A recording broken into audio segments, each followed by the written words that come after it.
Most people focus their thoughts around something that's happening. So if they're standing in an environment where the things that are happening feel good to them, then their focus on what they're observing is good for them. But if they are observing something that makes them feel uncomfortable as they observe it, makes them afraid or angry or agitated in some way, then their attention to this thing that they're observing is causing an activation of a vibration within them that is not serving them. But most people do not have any awareness that they are vibrational beings, because you are, as humans, so good at interpreting vibration, you don't know you're doing it. Everything you see is a vibrational interpretation. You have a mechanism that does the interpreting, and it happens at an unconscious level, so you don't know you're doing it. Even what you smell or taste or feel with your fingertips or hear, all of that is vibrational interpretation.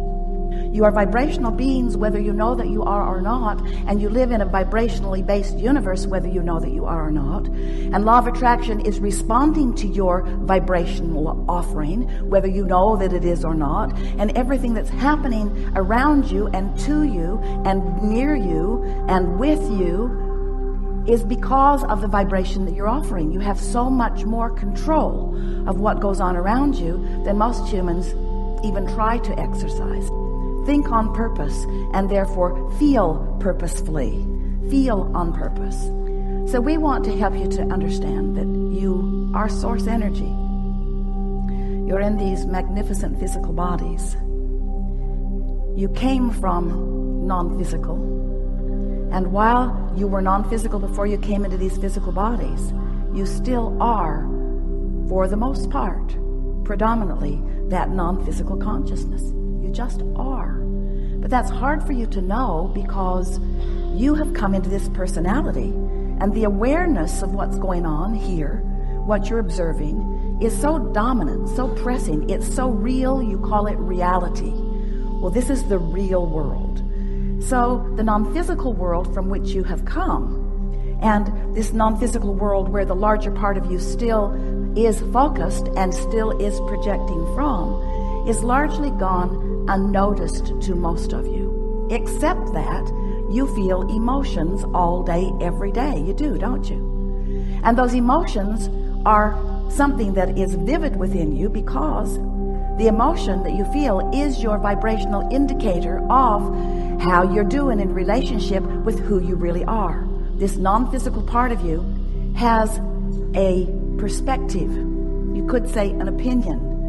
You could say an expectation. This non-physical part of you, this God force within you, has very clear understanding. So when you are thinking something and you've got a little momentum going on the thought, you can feel the resonance with source regarding that thought, or the dissonance. We've been calling that the allowing of the allowing of you being who you are, or the disallowing. We've been calling it allowing, resistance, good feeling, bad feeling, resonance, dissonance, alignment, not alignment. So as you begin to realize that you've got this guidance within you that doesn't just sometimes come along and let you know that you're on or off the track, it's always in every moment available to you if you're paying attention. You are an extension of source energy. In other words, you came as a lover, not as a hater. When you feel hate, that's dissonance from who you really are. You came as someone who knows your worthiness and value. And when you're hard on yourself, that's dissonance from who you really are. You came expecting things to go well for you. And when you are pessimistic about your life or others, that's dissonance from who you are, you see. So this guidance has always been within you. But you've gotten so used to feeling negative emotion that some of you have accepted as a sort of lifestyle. And we want you to get over that. We want you to care so much about the way you feel that you become one who is particular about what you think in the way you're particular about what you eat. We don't see you going to the buffet and saying, yeah, I had that before and it was awful, give me more. Every time I get that, I just hate it. It's just a horrible experience, but please give me more. We don't do that because you care about how it tastes in your mouth, and you care about how it feels when you digest it. You care about what you eat, and we want you to care about what you think, because we want you to care about how you feel, because we want you to care about your alignment with Source.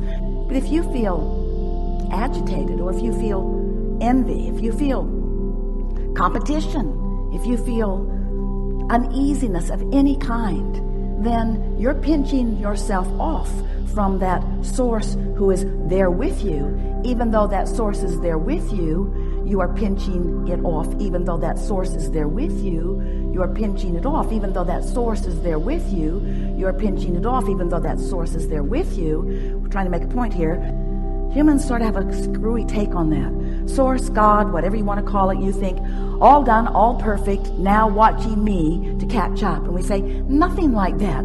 Source flowing to you and through you, reveling with the new things that you define. So here you are in your physical body, sorting through all of this, knowing what you don't want often, which causes you to clarify what you do want. And every time there's a personal clarification emanating from you, whether it is from your conscious mind or whether it is cellular, every preference that emanates from you is known by Source, is received by Source, is held in vibrational alignment with Source, so that you will have the opportunity, if you choose to eventually find alignment with it too, and experience the expansion that your diversity has helped you to carve out. Did you follow that? Source holds the new idea even when you're not ready for it. In other words, when you know what you don't want, you're asking for what you do want. But if somebody asks you what you want, you're usually at that point in the game going to tell them what you don't want. I really don't like this. This shouldn't have happened. We're beating the drum.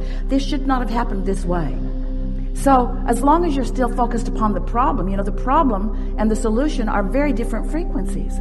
So as long as you're still focused upon the problem, you're disallowing the solution, but the Source within you is there with the solution. And that's why you feel negative emotion. When your Source, that larger part of you, is solution-based in this moment, and you're problem-based, you feel the discord. You see what we're getting at? So when you begin to understand, to really pay attention to the way you feel, now you have the opportunity to know how Source feels.